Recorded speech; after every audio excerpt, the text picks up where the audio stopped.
ಮುದ್ದು ವಿದ್ಯಾರ್ಥಿನಿಯರಿಗೆ ಬೆಳಗಿನ ಶುಭಾಶಯಗಳನ್ನು ಹೇಳ್ತಾ ಇವತ್ತು ಮುಂದಿನ ವಿಡಿಯೋವನ್ನು ನಾನು ಪ್ರಸಾರ ಮಾಡ್ತಾ ಇದ್ದೀನಿ.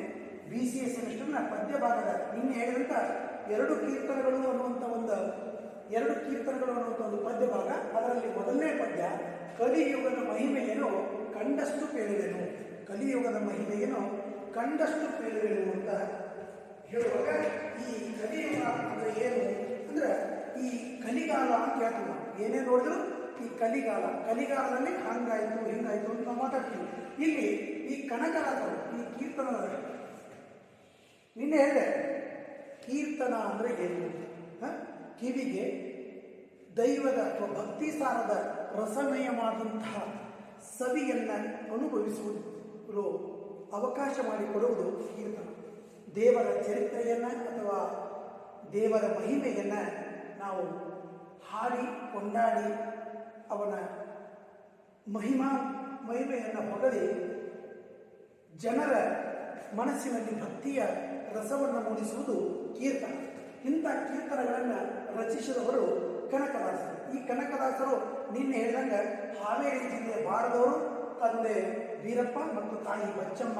ವಿಜಯನಗರ ಸಾಮ್ರಾಜ್ಯದಲ್ಲಿ ಇವರ ತಂದೆ ಏನಾಗಿದ್ರು ಅಂದ್ರೆ ಡನಾಯಕರು ಅಂದ್ರೆ ಗೊತ್ತಾಗ್ತದೆ, ಪಾಳೆಗಾರರಾಗಿದ್ರು. ಆ ಪಾಳೆಗಾರರಾದ ನಂತರ ಇವರು ಒಳ್ಳೆಯ ಬಲಶಾಲಿನೂ ಹೌದು. ಯಾರು ಕನಕದಾಸರು ಒಬ್ಬ ಕುಸ್ತಿಪಟುನಿದ್ರು, ಧೈರ್ಯವಂತ ಇದ್ರು, ಉತ್ತಮವಾದಂಥ ಶರೀರವನ್ನು ಹೊಂದಿದ್ರು. ಇಂಥದ್ದನ್ನು ಹೊಂದಿದಾಗ ಅವರ ತಂದೆ ತೀರಿಕೊಂಡ ನಂತರ ಆ ವಿಜಯನಗರ ಸಾಮ್ರಾಜ್ಯದ ಆ ಪಾಳೆಗಾರರ ಪಟ್ಟಕ್ಕೆ ನಾಯಕನಾಗಿ ಇವರನ್ನು ನೇಮಿಸಲಾಯಿತು. ಇವರ ಮೂಲ ಹೆಸರು ತಿಮ್ಮಪ್ಪ. ಅವನಿಗೆ ಆ ನಾಯಕ ಪಟ್ಟ ಬಂದ ನಂತರ ಅವನಿಗೆ ತಿಮ್ಮಪ್ಪ ನಾಯಕ ಅಂತ ಹೆಸರು ಬಂತು. ಆದರೆ ವಿಜಯನಗರದ ಪಾಳೆಗಾರರಾದಾಗ ಆದ ಸಮಯದಲ್ಲಿ ಏನಾಯ್ತು, ಯುದ್ಧಕ್ಕೆ ಹೋಗಬೇಕಾದ ಪರಿಸ್ಥಿತಿ ಬಂತು. ಆ ಯುದ್ಧದಲ್ಲಿ ಆದಂಥ ಅನೇಕ ಸಾವು ನೋವುಗಳನ್ನು ಕಂಡು, ಆ ಹಿಂಸೆಯನ್ನು ಕಂಡು ಅವರಿಗೆ ವೈರಾಗ್ಯದ ಮನೋಭಾವ ಮೂಡಿತು. ಅಂದರೆ ಈ ಪ್ರಪಂಚದಲ್ಲಿ ಮನುಷ್ಯ ಏನಾದರೂ ಸಾಧನೆ ಮಾಡಬೇಕಾದ್ರೆ ಅದು ಭಕ್ತಿ ಮಾರ್ಗ ಬಂದೇ, ಇದು ನನ್ನದು ಎಂಬ ಆಶೆಯನ್ನು ಬೆನ್ನಹತ್ತಿ ನಾವು ಈ ನಮ್ಮ ಜೀವನವನ್ನು ವ್ಯರ್ಥ ಮಾಡ್ಕೊತಾ ಇದ್ದೀವಿ ಅಂತ ಹೇಳ್ತೀವಿ. ಮುಂದೆ ಇವರು ಕೆಲವು ಪುಸ್ತಕಗಳ ಉಲ್ಲೇಖದ ಪ್ರಕಾರ ವ್ಯಾಸರಾಯರು ಇವರ ಗುರುಗಳಾಗಿದ್ದರು. ವ್ಯಾಸರಾಯರು ಇವರು ಕನಕದಾಸರು ತಮ್ಮ ಊರನ್ನು ಬಿಟ್ಟು, ತಮ್ಮ ಕೆಲಸವನ್ನು ಬಿಟ್ಟು, ವೈರಾಗ್ಯವನ್ನು ತಾಳಿ ಎಲ್ಲಿ ಹೋದರು, ಹಂಪಿಗೆ, ವಿಜಯನಗರದ ಹಂಪಿಗೆ ಹೋದಾಗ ಅಲ್ಲಿ ವ್ಯಾಸರಾಯರು ಸಿಕ್ಕಾಗ ಆ ವ್ಯಾಸರಾಯರ ಹತ್ರ ಪುರಂದರದಾಸರು ಕೂಡ ಶಿಷ್ಯರಾಗಿದ್ದರು ಅಂತ ಹೇಳ್ತೀವಿ. ಆದರೆ ಕೆಲವೊಂದು ಪುಸ್ತಕದ ಪ್ರಕಾರ ಇವರು ತಾತ್ಯಾಚಾರ್ಯ ಮತ್ತು ರಾಮಾನುಜಾಚಾರ್ಯರನ್ನ ತಮ್ಮ ಗುರುಗಳಾಗಿ ಉಲ್ಲೇಖನ ಮಾಡಿದ್ದಾರೆ ಅಂತ ಹೇಳ್ತೀವಿ. ಇವರು ಒಬ್ಬ ಒಳ್ಳೆಯ ಸುಳಾದಿಗಳನ್ನು ಮತ್ತು ಉಗಾಭೋಗಗಳನ್ನು ಮೋಹನ ತರಂಗಿಣಿ ಎನ್ನುವಂಥ ಒಂದು ಒಳ್ಳೆಯ ಕೃತಿಯನ್ನು, ಹರಿಭಕ್ತಿ ಸಾರ, ನಳಚರಿತ್ರೆ ಮುಂತಾದ ಅನೇಕ ಕೃತಿಗಳನ್ನ ಬರೆದಿದ್ದಾರೆ. ಹಂತದಲ್ಲಿ ಈ ಕಲಿಯುಗದ ಮಹಿಮೆ ಅವರ ದೃಷ್ಟಿನಲ್ಲಿ ಯಾವ ರೀತಿ ಕಾಣುತ್ತೆ? ಯಾಕಂದ್ರೆ ನೋಡ್ರಿ, ಸುಮಾರು 16ನೇ ಶತಮಾನ, 1500 ಮತ್ತು 1500 ನಂತರ 1540 ಅಥವಾ 49, 48 ಈ ಎಲ್ಲದರಲ್ಲಿ ಪುರಂದರದಾಸರು, ಕನಕದಾಸರು ದಾಸ ಸಾಹಿತ್ಯ ಅಂತ ಹೇಳ್ತೀವಿ. ಹಂತದಲ್ಲಿ ಕಲಿಯುಗ, ನಾವು ಈಗ ಕೂತ್ಕೊಂಡು ಹೇಳ್ತಾ ಇದ್ದೀವಿ ಕಲಿಯುಗ ಅಂತ. ಈ ಕಲಿಯುಗ ಮುಂದೆ ಯಾವ ರೀತಿ ಬರುತ್ತದೆ, ಕಲಿಯುಗದಲ್ಲಿ ಏನೇನು ಆಗುತ್ತದೆ ಅನ್ನೋದನ್ನ ಅವರು ಅವಾಗಲೇ ಉಲ್ಲೇಖ ಮಾಡಿ ಕವನಗಳನ್ನು ರಚಿಸಿದ್ದಾರೆ. ಅವರು ಬರೆದಂಥದ್ದು. ಯಾಕಂದ್ರೆ ಈಗ ನಿಮ್ಮ ಮನೆಯೊಳಗೆ ಹೇಳ್ತಾರೆ, ನಿಮ್ಮ ಅಜ್ಜ ನಿಮ್ಮ ಆಯಿ ಹಿಂಗಿರ್ಲಿಲ್ಲ, ನಿಮ್ಮ ಆಯಿ ನಿಮ್ಮ ಅಜ್ಜಗ ಬಹಳ ಕಿಮ್ಮತ್ತು ರೆಸ್ಪೆಕ್ಟ್ ಕೊಡ್ತಿದ್ದು. ಆದ್ರೆ ಈ ನಿಮ್ಮ ಅಜ್ಜ ಆಯಿ ಯಾವತ್ತು ಕೇವಲ 18ನೇ ಅಥವಾ 19 ಶತಮಾನದ ಕಾಲ. ಈಗ ನಾವು 21 ಶತಮಾನ, 18, 19, 20, 21ನೇ ಶತಮಾನದಲ್ಲಿ, ಅಂದರೆ ಕೇವಲ 200-300 ವರ್ಷಗಳ ಮಾತನ್ನ.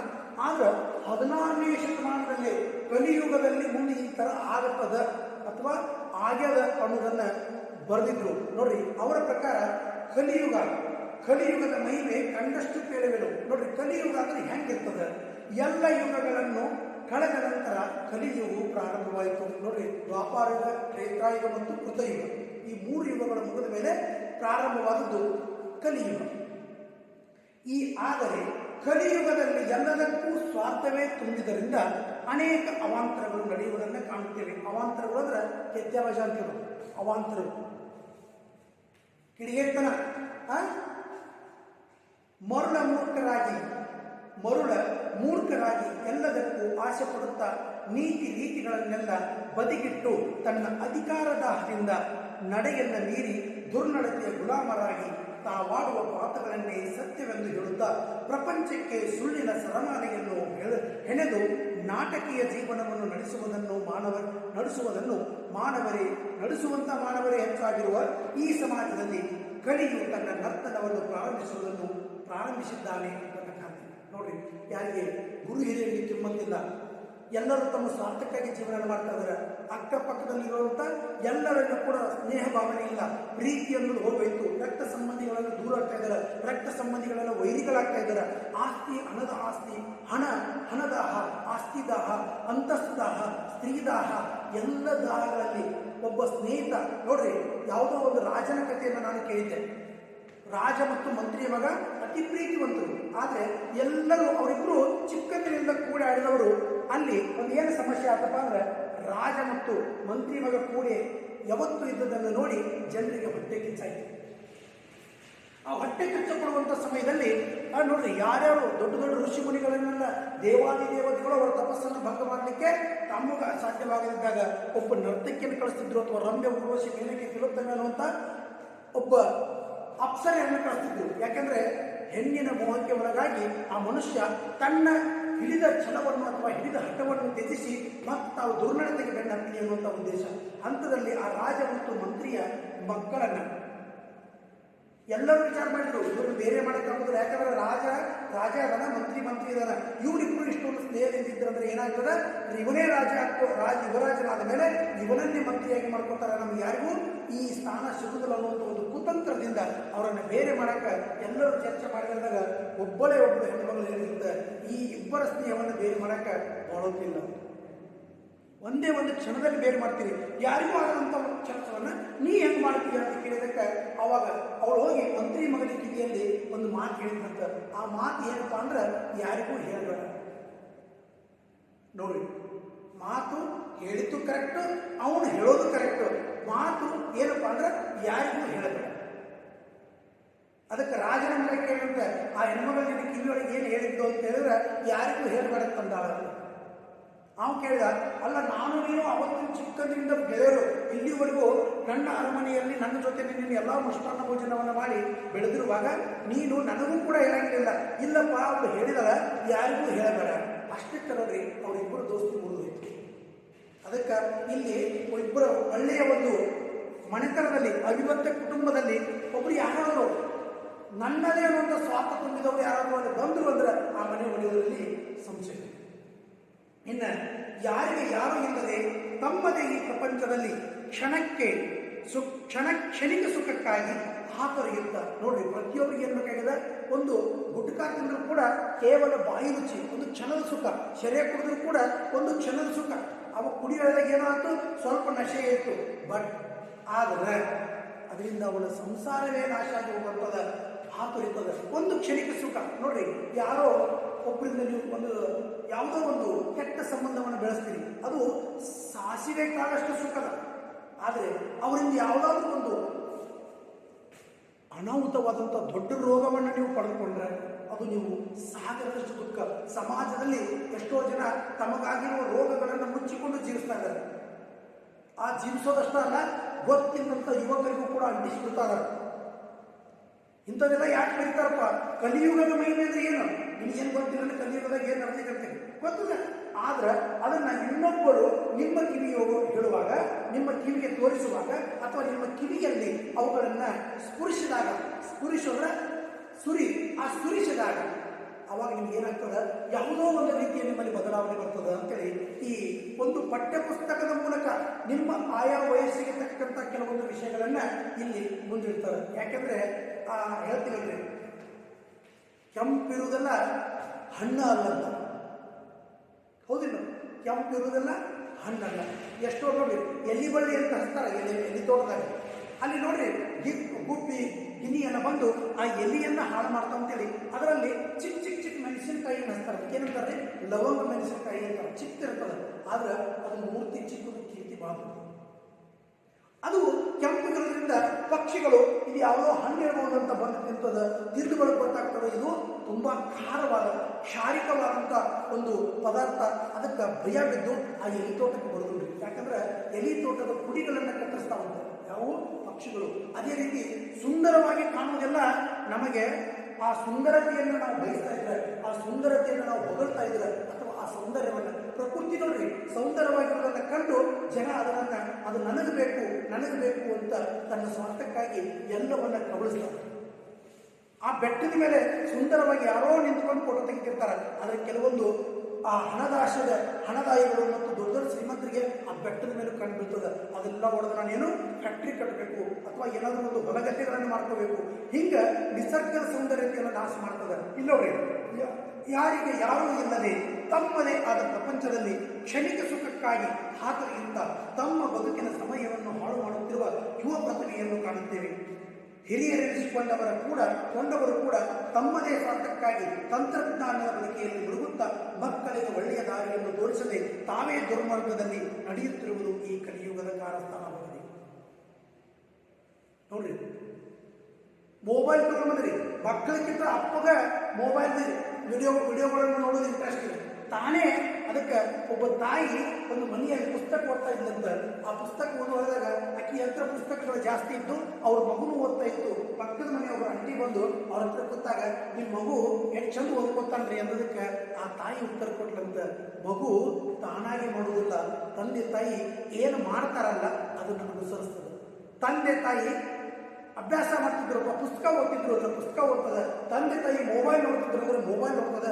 ತಂದೆ ತಾಯಿ ಟಿವಿ ನೋಡ್ತಿದ್ರು ಅಂದ್ರೆ ಟಿವಿ ನೋಡ್ತದೆ. ಅದಕ್ಕೆ ತಂದೆ ತಾಯಿಗಳು ಹಾಕಿಕೊಟ್ಟಂತ ಮಾರ್ಗದಲ್ಲಿ, ಅದಕ್ಕೆ ನಾನು ಇದರಲ್ಲಿ ಒಂದು ವಿಷಯವನ್ನು ಬರೀತೀನಿ.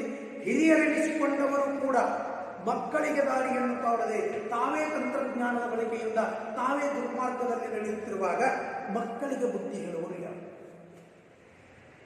ನಾವೆಲ್ಲ ಅಂತೀವಿ ವಯಸ್ಸಿನ ತಪ್ಪ್ರಿ. ಇಲ್ಲ, ವಯಸ್ಸು ಪ್ರತಿಯೊಬ್ಬರಿಗೂ ಬಂದು ಹೋಗ್ಯದ. ಯಾರು ಡೈರೆಕ್ಟ್ ಆಗಿ 21 ವರ್ಷ ಹುಟ್ಟಿಲ್ಲ.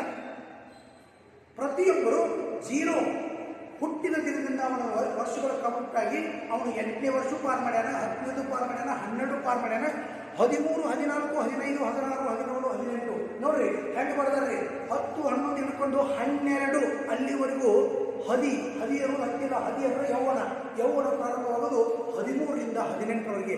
ಆ 18, 13, 14, 15, 16, 17, 18 ಮುಗಿತು. ಆ 18 6 ವರ್ಷದ ಸಮಯವನ್ನ ನೀವು ಗೆದ್ದಿದ್ದಾದ್ರೆ ಅದಕ್ಕೆ 10, 9 ಅಂತ ಹೇಳ್ತಾರೆ. ಅಂದ್ರೆ ಅಲ್ಲಿ ನಿನ್ನ ಜೀವನದ ನವರಸಗಳನ್ನು ಪಡೆಯುವಂಥ ಜೀವನವನ್ನ ನೀನು ಅವತ್ತಿಂದ ಹತ್ತುತ್ತೀಯ. 19ಕ್ಕೆ ನಿನ್ನ ಜೀವನ ಪ್ರಾರಂಭವಾಯಿತು. ಅಲ್ಲಿ ಹೋದ ನಂತರ ನಿನಗೆ ಯಾವುದೇ ಒಂದು ವಿಚಾರಗಳ ಬರದೇ ಇರದಂತೆ ನೀನು ನಿನ್ನ ಪ್ರಗತಿಯ ಮಾರ್ಗದತ್ತ ಹೋಗ್ತೀಯ ಹೊರತು ದುರ್ಮಾರ್ಗಕ್ಕೆ ಹೋಗುವುದಿಲ್ಲ. ಆ ದುರ್ಮಾರ್ಗದ ಸಮಯವನ್ನ 13ರಿಂದ ಹಿಡ್ಕೊಂಡು 16 ವಯಸ್ಸಿನವರೆಗೆ ನಮ್ಮ ಮನಸ್ಸನ್ನು ನಾವು ನಿಗ್ರಹ ಮಾಡಿಕೊಂಡು, ಮನಸ್ಸನ್ನು ಕಂಟ್ರೋಲ್ ಮಾಡಿಕೊಂಡು ನಮ್ಮ ಒಳ್ಳೆಯ ಜೀವನವನ್ನು ರೂಪಿಸಿಕೊಂಡ್ರೆ ನಮ್ಮ ಜೀವನದಲ್ಲಿ ಯಾವುದೇ ಬದಲಾವಣೆಗಳು ಆಗಲಿಕ್ಕೆ ಸಾಧ್ಯ ಇಲ್ಲ. ನಾವು ಕೇವಲ ಯಶಸ್ಸಿನ ಹಾದಿಯನ್ನೇ ಮುಟ್ತೀವಿ ಅನ್ನುವಂಥದ್ದು ಒಂದು ಈ ಕಲಿಯುಗದಲ್ಲಿ ನಾನು ಕಂಡಂಥ ವಿಷಯವನ್ನು ನಿಮ್ಮ ಹತ್ರ ಹೇಳ್ತೇನೆ. ಮುಂದೆ ಯಾವುದೇ ಕ್ಷೇತ್ರದಲ್ಲಿ ಕೆಲಸಗಳು ಮಾರಾಟಕ್ಕೆ ಇಟ್ಟಂತಾಗಿದೆ. ನೋಡ್ರಿ, ಎಲ್ಲೇ ಹೋಗ್ರಿ, ಯಾಕಂದ್ರೆ ನಮಗೆ ಓದದೇ ಕೆಲಸ ಬೇಕಾಗಿಲ್ಲ. ಶಿಕ್ಷಣ ಕೂಡ ಓದದೇ ಶಿಕ್ಷಣ ಬೇಕು. ಅದಕ್ಕೆ ಕಲಿಯುಗದಲ್ಲಿ ಏನಂತಾರೆ, ಯಾವುದೇ ಕ್ಷೇತ್ರದಲ್ಲಿ ಕೆಲಸಗಳು ಮಾರಾಟಕ್ಕೆ ಇಟ್ಟಂತಾಗಿವೆ. ಎಲ್ಲದಕ್ಕೂ ಕೇವಲ ಬೆಲೆಯಿಂದ, ಅದರ ಹಣದಿಂದಲೇ ಖರೀದಿಸುವ ನೀತಿಯನ್ನು ಬಿಟ್ಟು ಅನೀತಿಯನ್ನೇ ಬಳಸಿಕೊಂಡು ಬದುಕುವ ಜೀವನವೇ ದುರ್ಬಳಕೆ ಮಾಡಿಕೊಂಡು ಬದುಕುವುದು ಪ್ರತಿ ಪ್ರಜೆಯ ರೂಢಿಯಾಗಿದೆ. ಎಲ್ಲರೂ ನೋಡ್ರಿ, ಎಲ್ಲೇ ಹೋಗ್ತೀವಿ ನಮಗೆ ಸಹನೆ ಇಲ್ಲ, ಕೆಲಸ ಆಗಬೇಕು. ಈಗ ನಾವು ಎಕ್ಸಾಮ್ ಬರೆಯೋದಾಗ ನಾವು ಹೋಗಿರ್ತೀವಿ, ಸರ ನಮಗಿಲ್ಲ ಒಂದು 2 ಲಕ್ಷ ರೂಪಾಯಿ ಕೊಟ್ಟರೆ ಎಲ್ಲ ಪೇಪರ್ ಪಾಸ್ ಮಾಡಂಗಿಲ್ಲಂದ್ರಿ. ಓದೋದು ಬರೆಯೋದು ಬೇಡ, ಸರ್ಟಿಫಿಕೇಟ್ ಬೇಕು. ಬಟ್ ನೋಡ್ರಿ, ನೀವು ಒಬ್ಬ ಒಳ್ಳೆಯ ಹೆಣ್ಮಗಳು ಅನ್ನೋಂಥ ನಾನು ಸರ್ಟಿಫಿಕೇಟ್ ಕೊಡ್ಬೋದು, ಆದರೆ ಒಳ್ಳೆಯ ಅಡುಗೆ ಮಾಡೋಣ ಸರ್ಟಿಫಿಕೇಟ್ ಕೊಡ್ಬೋದು. ಆದರೆ ಅಡುಗೆ ಮಾಡೋಕ್ಕೆ ಉಪ್ಪು ಖಾರ ನಿಮ್ಮ ಅಲ್ಲಿ ಯಾವ ನಿಮ್ಮ ಸರ್ಟಿಫಿಕೇಟ್ ಕೆಲಸ ಬರಂಗಿಲ್ಲ. ಪುಸ್ತಕದಲ್ಲಿ ಬರೆದಿರ್ತಾರೆ, ಸಮರಸವೇ ಜೀವನ, ಸರಸವೇ ಜನನ, ವಿರಸವೇ ಮರಣ, ಸಮರಸವೇ ಜೀವನ. ಪುಸ್ತಕದಲ್ಲಿ ಬರೆದ್ರು ಸರಸವೇ ಜನನ, ವಿರಸವೇ. ನೋಡ್ರಿ, ಸರಸ ಮಾಡೋದ್ರಿಂದ ಜನನಕ್ಕೆ ಕಾರಣವಾಯಿತು, ವಿರಸ ಮಾಡೋದ್ರಿಂದ ವಿಚ್ಛೇದನ ಆಯಿತು. ಎರಡೂ ಕೂಡಿ ಸರಿ ಸಮಾನವಾಗಿ ಕಷ್ಟ ಸುಖಗಳನ್ನು ಹಂಚಿಕೊಂಡ್ರೆ ಜೀವನ ಆಯಿತು. ಬಟ್ ಅದನ್ನು ಅನುಸರಿಸೋದೇ ಆ ಅನುಸರಿಸೋದು ನಿಮಗೆ ಬಿಟ್ಟಂತೆ ಹೊರತು ಬೇರೆ ಯಾರಿಂದಲೂ ಸಾಧ್ಯ. ಆ ಅನುಸರಿಸಬೇಕಾದ್ರೆ ಅದ್ರ ಬಗ್ಗೆ ಜ್ಞಾನ ಇರಬೇಕು. ಪುಸ್ತಕವನ್ನು ಓದಿ ಸರ್ಟಿಫಿಕೇಟ್ ಅನ್ನು ಪಡ್ಕೊಂಡ್ರಾಗೋದಿಲ್ಲ. ಇಲ್ಲಿ ನೀವು BCA ಮಾಡಿಕೊಂಡು ನೀವು ಹೊರಗಡೆ ಹೋಗ್ಬೇಕಾದ್ರೆ ನಿಮಗೆ this course only based on computer. ಹೌದಾ? ಆ ಕಂಪ್ಯೂಟರ್ ಬಗ್ಗೆ ಜ್ಞಾನನೇ ಇರಲಿಲ್ಲ ಅಂದ್ರೆ ನೀವು ಯಾವ ಕಂಪ್ನಿಯಲ್ಲಿ ಹೋಗ್ಬೇಕು, ಹೋಗಿ ನೀವು ಕಾಲ್ ಬಾಯ್ ಆಗ್ತೀರಿ, ಕಾಲ್ ಸೆಂಟರ್ದಾಗ ಕೆಲಸ ಮಾಡೋಕ್ಕಾಗ್ತೀರಿ ಹೇಳ್ಕೊಡೋಣ. ಕಾಲ್ ಸೆಂಟರ್ದಾಗ ಕೆಲಸ ಮಾಡಿ ನಿಮಗೆ ಹಣ ಕೊಡಬೇಕಾದ್ರೆ ಫಾರಿನ್ ಬಂದಂತ ಆ ಕಾಲನ್ನು ಕನೆಕ್ಟ್ ಮಾಡಿ ಅಲ್ಲಿ ಎಲ್ಲಿ ಕನೆಕ್ಟ್ ಮಾಡಂತ ಹೇಳ್ತಾರಲ್ಲ ಅವ್ರ ಜೊತೆ ಮಾತಾಡುವವರೆಗೂ ಅದನ್ನ ಹ್ಯಾಂಡಲ್ ಮಾಡಿ ಅದನ್ನ ಒಂದು ಮಾತನ್ನ ನೀವು ಹೊರಗೆ ಬಿಡದೆ ಅವುಗಳನ್ನು ಗುಪ್ತವಾಗಿಟ್ಟು ಅವುಗಳಿಂದ ಅದು ಯಾವ ಬಿಸ್ನೆಸ್ ಮೀಟಿಂಗ್ ಇರ್ತದೆ ಅವರು ಫಾರಿನಿಂದ ಮಾತಾಡಿರ್ತಾರೆ, ಅದನ್ನ ನೀವು ನಿಮ್ಮ ಕಾರ್ಯವನ್ನು ದಕ್ಷತೆಯಿಂದ ನಿರ್ವಹಿಸಬೇಕಾದ್ರೆ ಅದಕ್ಕೆ ನಿಮಗೆ ಜ್ಞಾನ ಆಗಬೇಕು. ಕೇವಲ ನಾನು BCA ಸರ್ಟಿಫಿಕೇಟ್ ತಗೊಂಡಿದ್ರಿ, ನನ್ನ ಫ್ರೆಂಡ್ ಎಲ್ಲರೂ ಬೆಂಗಳೂರು ಬಾಂಬೆದಾಗ ನೌಕರಿ ಹಿಡಿದಾರೆ, ನಾನು ಮಾತ್ರ ಅಗ್ರಿಕಲ್ಚರ್ ಮಾಡಕತ್ತೀನಿ. ಯಾಕಂದ್ರೆ ನೀನು ಆ BCA ಸರ್ಟಿಫಿಕೇಟ್ ಅನ್ನು ತಗೊಂಡು ಹೊರತು ಅದರ ಜ್ಞಾನವನ್ನು ತಗೊಂಡಿಲ್ಲ. BCA ಯಾವ ಕಾರ್ಯಕ್ಷೇತ್ರದಲ್ಲಿ ಇದು ಯೂಸ್ ಆಗ್ತದೆ ಅನ್ನೋದನ್ನು ನೀನು ಪಡ್ಕೊಂಡಿಲ್ಲ. ಅದನ್ನು ನೀನು ಸರಿಯಾಗಿ ತಿಳ್ಕೊಂಡಿದ್ರೆ ನೀನು BCAದಲ್ಲೆಲ್ಲ ನೀನು ಇವೊಂದು ನೀನು ಫಾರಿನರ್ ಕೂಡ ಒಂದು ಹೈ ಪೋಸ್ಟಲ್ಲಿ ಒಂದು ದೊಡ್ಡ ದೊಡ್ಡ ಕಂಪ್ನಿನಲ್ಲಿ ನಮಗೇನಾಗಿದೆ ಅಲ್ಪ ತೃಪ್ತಿ ಜನ ನಾವು ಜಸ್ಟ್ ನಾವು ಸರ್ಟಿಫಿಕೇಟ್ ತಗೊಂಡು BCA ಅಂತ ನಮ್ಮ ಲಗ್ನ ಪತ್ರಿಕೆಯಲ್ಲಿ ಹಾಕೋ ವಿಚಾರ ಇರ್ತದೆ. ಕೆಲಸ ಏನಪ್ಪ, ನಾನು ಎಷ್ಟೋ ಜನ ನೋಡಿದ್ದೀನಿ ಅಡ್ವೊಕೇಟ್ ಅಂತ ಹೆದರಿಸಿ ಲ್ಯಾಂಬ್ಡ ಮಕ್ಕಳಿದ್ದಾರೆ ಗಾಡಿ ಮೇಲೆ, ಆದ್ರೆ ಅವ್ರು ಮಾಡೋದು ಅಗ್ರಿಕಲ್ಚರ್. ಯಾಕಂದ್ರೆ ಅಡ್ವೊಕೇಟ್ ಸರ್ಟಿಫಿಕೇಟ್ ಸಿಗ್ತದೆ, ಬಟ್ ಆ ಮಾತಿನ ಚಾತುರ್ಯ, ಆ ಕೇಸ್ಗಳ ಬಗ್ಗೆ ಒಂದು ನಿಮಗೆ ಜ್ಞಾನ ಇದ್ರೆ ಮಾತ್ರ ನೀವು ಒಬ್ಬ ಒಳ್ಳೆಯ ಅಡ್ವೊಕೇಟ್ ಅಥವಾ ನ್ಯಾಯವಾದಿಗಳಾಗ್ತೀರಿ ಅನ್ನೋ ಭರವಸೆ ಇರ್ತದೆ. ಅದೇ ರೀತಿ ನೋಡ್ರಿ, ನ್ಯಾಯಕ್ಕಾಗಿ ಹೋರಾಡಿದ ಭಾರತ ದೇಶದಲ್ಲಿ ಈಗ ಕೇವಲ ಅನ್ಯಾಯವೇ. ನ್ಯಾಯದ ಹೆಸರಿನಲ್ಲಿ ಬಡವರ ರಕ್ತವನ್ನು ಹೀರುವುದನ್ನು ನೋಡಿದರೆ ಬಡವರೇ ಬದುಕಲು ಯೋಗ್ಯವಲ್ಲ ಎಂದು ಅನಿಸುತ್ತಿದೆ. ದುಡಿಯುವವರ ಹಾಗೂ ರೈತರ ಮೇಲೆ ದೌರ್ಜನ್ಯ ಮಾಡುವವರನ್ನು ಕಾಣುತ್ತೇವೆ. ಸೋಗದ ಮುಖವಾಡವನ್ನು ಹಾಕಿ ಬದುಕುವ ದಂಬಾಚಾರವನ್ನು ಕಂಡರೆ ರಕ್ತ ಕುದಿಯುತ್ತದೆ. ಧರ್ಮದ ಕಟ್ಟುಪಾಡು ಬುನಾದಿಯನ್ನು ಹಾಕಿ ಧರ್ಮದ ಹೆಸರಿನಲ್ಲಿ ಗುಂಪುಗಳನ್ನು ಮಾಡಿ ತಮ್ಮ ಜೀವನವನ್ನು ನಡೆಸುವ ರಾಜಕೀಯ ಮುಖಂಡರು ಯುವ ಪೀಳಿಗೆಯನ್ನು ತಪ್ಪು ದಾರಿಗೆ ಎಳೆಯಲು ಮುಂದೆ ಬಂದು ತುದಿಗಾಲಲ್ಲಿ ನಿಂತಿದ್ದಾರೆ. ಹೊರಗಿನ ಆಡಂಬರಕ್ಕೆ ದಾಸರಾಗಿ ಸುಂದರ ಜೀವನದ ರಸಾನುಭವವನ್ನೇ ಮರೆತು ಬದುಕುತ್ತಿದ್ದಾರೆ ಎಂಬುದನ್ನು ಈ ಕೀರ್ತನದ ಮೂಲಕ ಕನಕದಾಸರು ಜನರಿಗೆ ಹೇಳಲು ಪ್ರಯತ್ನಿಸುತ್ತಿದ್ದಾರೆ. ಹೌದಾ? ಇನ್ನ ಇದು ನಮ್ಮ ಒಂದು ಈ ಕಲಿಯುಗದ ಬಗ್ಗೆ ಬರ್ತಾರೆ. ಇನ್ನು ಅವರು ಕಲಿಯುಗದ ಈ ಕೀರ್ತನದಲ್ಲಿ ಯಾವ ರೀತಿಯಾಗಿ ಕಲಿಯುಗದ ಮಹಿಮೆಯನ್ನು ನಾನು ಕಂಡಷ್ಟು ನಿಮಗೆ ಹೇಳುವೆನು ಅನ್ನುವಂಥ ಮಾತಲ್ಲಿ ಹೆಂಗೆ ಹೇಳ್ತಾರೆ ನೋಡ್ರಿ. ಕಲಿಯುಗದ ಮಹಿಮೆಯನ್ನು ಕಂಡಷ್ಟು ಹೇಳುವೆನು. ಹೇಳು ಅಂದ್ರೆ ಹೇಳು. ಕಲಿಯುಗದ ಮಹಿಮೆಯನ್ನು ಕಂಡಷ್ಟು ಹೇಳುವೆನು. ಜಲಜನಾಮನ ಕೃಪೆಯ ಪಡೆದವರು ಕೇಳಿ. ಜಲಜನಾಮ ಅಂದ್ರೇನು? ವಿಷ್ಣು. ಜಲಜ ಅಂದ್ರೆ ಜಲ ಅಂದ್ರೆ ನೀರು. ಜಲಜ ನೀರಿನಲ್ಲಿ ಹುಟ್ಟುವಂತ ಕಮಲವನ್ನ, ಜಲಜ ಅಂದ್ರೇನು? ನೀರಿನಲ್ಲಿ ಹುಟ್ಟುವಂತ ಕಮಲವನ್ನ ತನ್ನ ನಾಭಿಯಲ್ಲಿ ಹುಟ್ಟಿಸಿಕೊಂಡವ, ಹೊಕ್ಕಳಲ್ಲಿ ಹುಟ್ಟಿಸಿಕೊಂಡವ ಯಾರು? ವಿಷ್ಣು.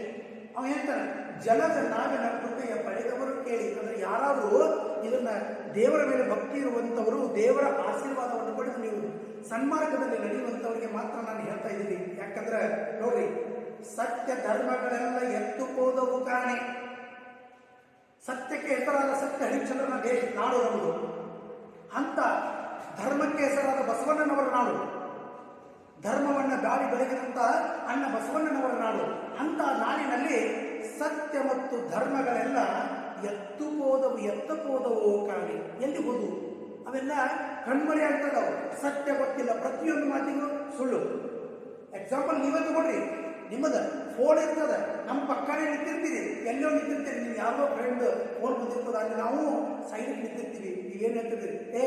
ನಾ ಚಿಕ್ಕೋಡಿಯಾಗಿದ್ದೀನಿ, ಇರ್ತೀರಿ ನಿಲ್ಸೋದಿಗೆ ಹೇಳ್ತೀನಿ.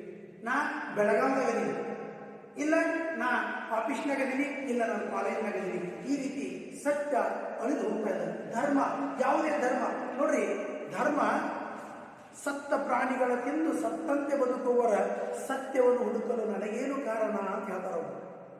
ಇವರು ಸತ್ಯ ತಿಳ್ಕೊಳಕ್ಕೆ ನನಗೇನು ಬೇಕಪ್ಪ? ಯಾವುದೇ ಪ್ರಾಣಿ ಸತ್ತರ ಮಣ್ಣು ಮಾಡೋದು ನಮ್ಮ ಕರ್ತವ್ಯ, ಅದಕ್ಕೆ ಸಂಸ್ಕಾರ ಕೊಡೋದು ಅಂತಾರೆ. ಅಂಥ ಪ್ರಾಣಿಗಳನ್ನು ಕೊಂದು, ಅದು ನೀವು ಹೋದಾಗ ಬಂದಿರಂಗಿಲ್ರಿ, ಕೊಂದು ಎಷ್ಟೋ ತುಂಬಿಬಿಟ್ಟಿರ್ತಾರೆ. ಅಂಥ ಪ್ರಾಣಿಗಳನ್ನು ಕಟ್ ಮಾಡಿ ನಿಮಗೆ ಬೇಯಿಸಿ ಉಪಕಾರವನ್ನು ಹಾಕಿ ಕೊಟ್ಟಾಗ ಅಂಥ ಮಾಂಸಾಹಾರಿಗಳಾಗಿ ಬದುಕುವಾಗ ನಾವು ಅಸಕ್ತದ ಮಾರ್ಗವನ್ನು ಹಿಡಿದು ನೋಡ್ರಿ, ಮಾಂಸ ರಾಕ್ಷಸರ ಪ್ರವೃತ್ತಿ, ಮಾಂಸವನ್ನು ಹೊಂದುವುದು ರಾಕ್ಷಸರ ಪ್ರವೃತ್ತಿ. ಮಾಂಸ ಮತ್ತು ಮದ್ಯಗಳನ್ನು ಸ್ವೀಕಾರ ಮಾಡಿದ್ರೆ ಅವನಿಗೆ ರಾಕ್ಷಸರ ಗುಣಗಳು ಬರುವುದು ಸರಿ. ನೋಡಿ, ರಾಕ್ಷಸ ಏನಪ್ಪಾ ಅಂದ್ರೆ ಒಳ್ಳೊಳ್ಳೆ ಸ್ತ್ರೀಯರನ್ನು ಬಯಸಿ ದೇವಾದಿಗಳ ದೇವತೆಗಳನ್ನು ಕೂಡ ಬಯಸಿ ಅವರು ತಮ್ಮ ಸಂಹಾರವನ್ನು ಕಂಡು ಅಂತಹ ರಾಕ್ಷಸರ ಪ್ರವೃತ್ತಿಯ ಬರುವುದು ಹೊರತು ನಮಗೆ ಒಬ್ಬ ಒಳ್ಳೆಯ ಮನುಷ್ಯನ ಗುಣ ಬರಕ್ಕೆ ಸಾಧ್ಯ. ಅದಕ್ಕೆ ನೋಡ್ರಿ, ಮನುಷ್ಯ ಬೇರೆ, ಮಾನವ ಬೇರೆ. ಮಾನವ ದಾನ. ಮಾನವನ್ನು ತನ್ನ ಅವಯವಗಳಲ್ಲಿ ಉಳಿಸಿಕೊಂಡವನೇ ಮಾನವ. ಮನುಷ್ಯ ಅಂದ್ರೆ ತನ್ನ ಮನಸ್ಸನ್ನ ಆಯುಷ್ಯಕ್ಕಾಗಿ ತನ್ನ ಆಯುಷ್ಯದವರೆಗೆ ಬದುಕುವವನೇ ಮನುಷ್ಯ. ಅದಕ್ಕೆ ಮಾನವನಾಗುವೆಯ ಇಲ್ಲ ದಾನವನಾಗುವೆ ಅಂತ ಕೇಳ್ತಾರೆ ದಾಂಡ್ಯ ಡಾಕ್ಟರ್ ರಾಜ್ಕುಮಾರ್. ಅದಕ್ಕೆ ಮನುಷ್ಯನಾಗುವೆ ಅಂತ ಕೇಳಿಲ್ಲ, ಮೊದಲು ಮಾನವನಾಗು, ಏನಾದರೂ ಆಗು, ಮೊದಲು ಮಾನವನಾಗು. ಮನುಷ್ಯನಾಗುವಂತಿಲ್ಲ. ಮನುಷ್ಯ ಅಂದ್ರೆ ತನ್ನ ಸಾವು ಬರುವವರೆಗೂ ತನ್ನ ಸ್ವಾರ್ಥಕ್ಕಾಗಿ ಬದುಕುವವನೇ ಮನುಷ್ಯ. ಮಾನವನ್ನು ತನ್ನ ಅವಯವಗಳಲ್ಲಿ, ಕಣ್ಣಿನಲ್ಲೂ ಮಾನ, ಕಿವಿಯಲ್ಲೂ ಮಾನ, ಮೂಗಿನಲ್ಲೂ ಮಾನ, ಕೆಟ್ಟ ವಾಸನೆಯನ್ನು ತೆಗೆದುಕೊಳ್ಳದೆ, ಕೆಟ್ಟದ್ದನ್ನು ಕೇಳದೆ, ಕೆಟ್ಟದ್ದನ್ನು ನೋಡದೆ, ಕೆಟ್ಟದ್ದನ್ನು ಬಯಸದೆ, ಕೆಟ್ಟಕ್ಕೆ ಹಾತೊರೆಯದೆ ಬದುಕುವವನೇ ಮಾನವ. ಅದಕ್ಕೆ ಹೇಳ್ತಾರೆ, ಧರ್ಮದಿಂದಲೇ ವಿಶ್ವಕ್ಕೆ ಶಾಂತಿ. ಮಾನವನಾಗು, ಧರ್ಮದಿಂದಲೇ ವಿಶ್ವಕ್ಕೆ ಶಾಂತಿ. ಎಲ್ಲಾದ್ರೂ ನೋಡ್ರಿ, ಮಾನವನಾಗುವಂತ ಬರೀತಾರೆ, ಮನುಷ್ಯನಾಗುವಂತ ಬರೆದಿಲ್ಲ. ಮೊದಲು ನೀನು ಮಾನವನಾಗು ಅಂತ ಪರಿಸ್ಥಿತಿಯಲ್ಲಿ ಹೇಳ್ತಾರೆ. ಸತ್ಯ ಧರ್ಮಗಳೆಲ್ಲ ಎತ್ತು ಹೋದವು ಕಾಣೆ, ಎಲ್ಲಿ ಹೋದವು ಕಾಣಿಸ್ಲಿಲ್ಲ. ಉತ್ತಮರ ಜೀವನಕ್ಕೆ ದಾರಿ ಇಲ್ಲ. ನೋಡ್ರಿ, ಒಳ್ಳೆಯವರ ಜೀವನವನ್ನು ಕಂಡ್ರೆ ಅಪಹಾಸ ಮಾಡಿ ಬರ್ತಾರೆ. ಒಳ್ಳೆಯವರ ಯಾರು ಗುಟ್ಕಾ ತಿನ್ನಂಗಿಲ್ಲ, ಸಿಗರೇಟ್ ಸೇದಂಗಿಲ್ಲ ಅಂತವ್ರನ್ನ ಯಾರು ಕಂಡ್ರೆ ಅವೇನು ಬಿಡೋಣ ಗಣಿಸ್ತಾನಿಲ್ಲ ಅಂತೀವಿಲ್ಲ. ಅಂದ್ರೆ ಈ ಜಗವೆಲ್ಲ ಬೆತ್ತಲೆ ನಿಂತಾಗ ಬಟ್ಟೆ ತೊಟ್ಟವನಿಗೆ ಬೆಲೆ ಇಲ್ಲ ಅಂದ್ರೆ, ಜಗವೆಲ್ಲ ಬೆತ್ತಲೆ ನಿಂತಾಗ ಬಟ್ಟೆ ತೊಟ್ಟವನಿಗೆ ಬೆಲೆ ಇಲ್ಲ. ಯಾಕಂದ್ರೆ ಅವರೆಲ್ಲರೂ ಅವರಾಗಿರಂದ್ರೆ ಒಬ್ಬ ಒಳ್ಳೆ ಮನುಷ್ಯನಿಗೆ ಜೀವನ ಇಲ್ಲ. ನಿತ್ಯದಲ್ಲಿ ಕಳವು ವ್ಯಭಿಚಾರ ಉಳ್ಳವರೆಲ್ಲ ಅರ್ಥ ಸಂಪನ್ನರಾಗಿರುವ ರಾಗನು ಅನುಭವಿಸುವರು. ನೋಡಿ, ನಿತ್ಯದಲ್ಲಿ ಕಳುವು, ಕದಿಯೋದು, ತುಡುಗು ಮಾಡೋದು, ದರೋಡೆಕೋರರು ನಿಮ್ಮ ಮನೆಗೆ ಬಂದು ತುಡುಗು ಮಾಡ್ತಾರೆ. ಅವ್ರು ಅಷ್ಟೇ ಅಲ್ರಿ, ದೊಡ್ಡ ದೊಡ್ಡ ಆಫೀಸ್ನಲ್ಲಿ ಕುಂತು ಲಂಚದ ರೂಪದಲ್ಲಿ ಕೂಡ ನಿಮ್ಮ ಹಣವನ್ನು ತಗೋತಾರೆ, ಅವರು ಕಳವ್ರೆ. ಮುಂದೆ ವ್ಯಭಿಚಾರ ಮಾಡುವವರನ್ನ ಬೆನ್ನತ್ತಿ ಅಥವಾ ವ್ಯಭಿಚಾರ ಮಾಡುವವರು ಕೂಡ ಅವರು ಯಾವುದೇ ರೀತಿಯಿಂದ ದುಡ್ಡು ಮಾಡಿಕೊಂಡು ಹೆಂಗ ಸತ್ಯ ಸಂಪನ್ನರಾಗಿ, ನಿತ್ಯ ಸಂಪನ್ನರಾಗಿ, ಅವ್ರ ಮನೆ ಮುಂದೆ ಕಾರ್ ಅದ, ಬಿಲ್ಡಿಂಗ್ ಅದ, ಬಟ್ ನಿಮ್ಗೆ ಗೊತ್ತದಲ್ರಿ ಯಾರ್ಯಾರು ಹೆಂಗ್ ಸಾಯ್ತಾರೆ. ಬಹಳ ಸ್ಪೀಡ ತಿಂತಿರ್ತಾನ, ಎಲ್ಲ ಬದುಕ್ತಿರ್ತಾನ, ಲಂಚ ತಿಂತಿರ್ತಾನೆ, ಆಕ್ಸಿಡೆಂಟ್ ಆಗಿ ಎಲ್ಲೋ ಹೋಗ್ಬಿಡ್ತಾನೆ. ಮುಂದೆ ಯಾರೋ ಒಬ್ರು ನೋಡ್ರಿ, ಎಲ್ಲ ಒಳ್ಳೆ ಹೆಣ್ಮಕ್ಳೊಳಗೆ ಯಾರೋ ಒಬ್ರು ಕೆಟ್ಟ ಜೀವನ ಮಾಡ್ತಿರ್ತಾರೆ. ಆದ್ರೆ ಮುಂದೆ ಗೊತ್ತಾಗ್ತದ ಏನಾಗ್ಯದ ಅಂದ್ರೆ ಹೆಚ್ಚಾಗಿ ಆಗ್ಯದ. ಆವಾಗ ಎಷ್ಟೋ ಜನ ಅವ್ರ ಮನೆಗೆ ಪ್ರೀತಿಯಿಂದ ಬರೋರು ಇವಾಗ ಅವರನ್ನು ನೋಡಿದ್ರಲ್ಲ ಅವ್ರ ಮನೆ ಹತ್ರ ಹಾಯಾಕು ಭಯ ಮಾಡ್ತಾರೆ. ಅದಕ್ಕೆ ಹೇಳ್ತಾನ, ಸತ್ಯ ಧರ್ಮಗಳೆಲ್ಲ ಎತ್ತುಕೋದವು ಕಾಣೆ, ಉತ್ತಮರ ಜೀವನಕ್ಕೆ ದಾರಿ ಇಲ್ಲ. ನಿತ್ಯದಲ್ಲಿ ಕಳುವು ವಿಚಾರವುಳ್ಳವರೆಲ್ಲ ಅರ್ಥ ಸಂಪನ್ನರಾಗುವ ಸುತ್ತರು. ನೋಡ್ರಿ, ಇವರು ಸುಖ ಪಡಿಯಾಕತ್ತಾರೆ. ನೋಡ್ರಿ, ಯಾವುದು ಸುಖ ಫಾಸ್ಟ್ ಸಿಗ್ತದ ಅಷ್ಟು ಜಲ್ದಿ ಹೋಗ್ತದೆ. ಅದಕ್ಕೆ ದೇವರು ಒಂದು ಲಿಮಿಟ್ ಪಟ್ಟಾನ. ನನ್ನ ಹಣೆಬರದಲ್ಲಿರುವುದು ನನಗೆ ಸಿಗ್ತದೆ. ಆದ್ರೆ ಆ ಸಿಗುವಂತ ಹಣೆಬರ ನಂದು ದುರ್ಮಾರ್ಗದ ನಡತೆ ಇರಬಾರ್ದು, ಸನ್ಮಾರ್ಗ ಹೊಂಟ್ರೆ ಆ ದೇವರ ಕೃಪೆ ನಮಗೆ ಬಂದೇ ಬರ್ತದೆ. ನೋಡ್ರಿ, 2ನೇ ಪದ್ಯದಲ್ಲಿ ಹೇಳ್ತಾರೆ, ಅತ್ತೆಗೆ ಸೊಸೆಯಾಗಿ, ಸೊಸೆಯು ಅತ್ತೆಯೇ ಆಗಿ. ಮೊದಲಂಗಿದ್ರೆ ಹೆಣ್ಣು ಕೊಟ್ರೆ ಇವಳೇ ನನ್ನ ತಾಯಿ ಸಮಾನ ಅಥವಾ ಇವಳೇ ನನ್ನ ಮಗಳ ಸಮಾನ ಅನ್ನುವಂಥ ಕಾಲ ಇತ್ತು. ಈಗ ಹಂಗಿಲ್ಲ. ಅತ್ತೆ ಸೊಸೆ ಹೋದ ತಕ್ಷಣ ಗಂಡನ ತನ್ನ ಗುಣವನ್ನಾಗಿ ಮಾಡಿಕೊಳ್ಳುವಂತ ಕೆಲವೊಂದು ವಿಷಯಗಳನ್ನ ಹೆಣ್ಣು ಮಕ್ಕಳ ತಾಯಿಯಂದಿರೇ ಮದುವೆ ಆದ ತಕ್ಷಣ ಹೇಳಿ ಕಳಿಸ್ತಾರೆ. ನೀನು ಗಂಡವನ್ನ ಕೈ ಹಾಕಿದ್ರೆ ಸಾಕೋರು, ಅವರೆಲ್ಲ ಬಾಯಿ ಮುಗಿಸ್ತಾರೆ. ಇದೇ ರೀತಿ ನಿಮ್ಮ ತಾಯಿ ಅಥವಾ ಆ ಹೆಣ್ಣು ಮಗಳ ತಾಯಿ ಹೇಳಿ ಕಳಿಸಿತ್ತಂದ್ರೆ ಅವರಿಗೆ ಬರುವಂತ ಇನ್ನೊಂದು ಸೊಸೆಗೆ ಅವರ ತಾಯಿಯು ಹೇಳಿ ಕಳಿಸಿದಾಗ ಇವರ ತಾಯಿ ಹೋಗಿ ಬೀದಿಗೆ ಬಿದ್ದ ತರ ನಿನ್ನ ತಾಯಿಯು ಬೀದಿಗೆ ಬಿಡ್ತಾಳೆ. ಯಾಕಂದ್ರೆ ಅವಳು ತನ್ನ ಗಂಡನ ತಗೊಂಡು ಬೇರೆ ಇರ್ತಾಳೆ. ಇದು ಸೈಕಲ್. ನಮ್ಮ ತಾಯಿ ನನಗೆ ಹೇಳಿ ಕಳಿಸ್ತಾರೆ ಏನಂತ, ನಿನ್ನ ಗಂಡನನ್ನ ಕಂಟ್ರೋಲ್ ಇಟ್ಟು ಅಂತೇಳಿ. ಆದ್ರೆ ನಮ್ಮ ಮನೆಗೆ ಬರುವಂತ ಒಬ್ಬ ಸೊಸೆಗೆ ಅವ್ರ ತಾಯಿಯನ್ನು ಇದನ್ನೇ ಹೇಳಿ ಕಳಿಸಿದ್ರೆ ಇಲ್ಲಿ ನಿನ್ನ ತಾಯಿಯ ಜೀವನ ಕೂಡ ವ್ಯರ್ಥ ಆಗ್ತದೆ. ನೀನು ಇನ್ನೊಬ್ಬರ ತಾಯಿ, ಮನೆಯ ತಾಯಿಯನ್ನು ಕೂಡ ನೀನು ದೂರ ಮಾಡಿ ಒಂದು ನರಕಕ್ಕೆ ತಲುಪ್ತೀಯ. ಅದೇ ರೀತಿಯಾಗಿ ಅದು ಏನಾಗ್ತದೆ, ಅತ್ತೆಯೇ ಸೊಸೆಯಾಗಿ, ಸೊಸೆಗೆ ಅತ್ತೆಯು ಆಗಿ, ಪುತ್ರ ಪಿತನಾಗಿ, ಪಿತಪುತ್ರನಾಗಿ. ನೋಡಿ, ಅಪ್ಪ ಮಗ ಏನಾರ ಈಗ ಒಬ್ಬರಿಗೆ ಹೇಳಕ್ ಹೋಗ್ರಿ 14-15 ವರ್ಷ ಯಪ್ಪ ನಿಂಗೆ ಗೊತ್ತಿಲ್ಲ ಬಿಡ ನೀನು ನೋಡಿಲ್ಲ ನೀನು ನೋಡಿದಿ ನೀ ಸುಮ್ಮ ಒಕ್ಕತ್ತನ ಮಾಡಿದ ಮನುಷ್ಯ ನಿನಗೆ ಜಗತ್ತೇನು ಗೊತ್ತಾ ನೋಡ್ರಿ ಅವ್ನ ಜಗತ್ತು ಎಲ್ಲ ಗೊತ್ತಿರ್ತಾನ ಯಾಕಂದ್ರೆ ಅನುಭವ ಹೆಚ್ಚಿರ್ತದೆ. ನೀವು ಭಾಳ ಅಂದ್ರೆ ಒಂದು ಮೊಬೈಲ್ ಓದಿ ಹೋಗಿರ್ಬೇಕು ಅಥವಾ ಕಂಪ್ಯೂಟರ್ ಓದಿ ಹೋಗಿರ್ಬೇಕು, ಆದ್ರೆ ಅವನಲ್ಲಿ ಇರುವಂಥ ಮೆಮೊರಿ ನಿಮ್ಮಲ್ಲಿಲ್ಲ. ನೀವು ನೋಡೋದು ಅವ್ರು ಹೇಳಿದಂಥ ಹಳೆಯ ಜನ ಸ್ಟೋರಿ ಹೇಳಿ ನಿಮಗೆ 10 ಮೊಬೈಲ್ ನಂಬರ್ ನೆನಪಿಲ್ಲ. ನಿಮಗೆ ಯಾರಾದರೂ 10 ಮೊಬೈಲ್ ನಂಬರ್ ಕರೆಕ್ಟ್ ಹೆಸರು ಸೆಕೆಂಡ್ ಡಿಜಿಟ್ ಹೇಳಕ್ಕಂತ್ರ ಅವ್ನು ಗ್ರೇಟ್ ಐತಿ.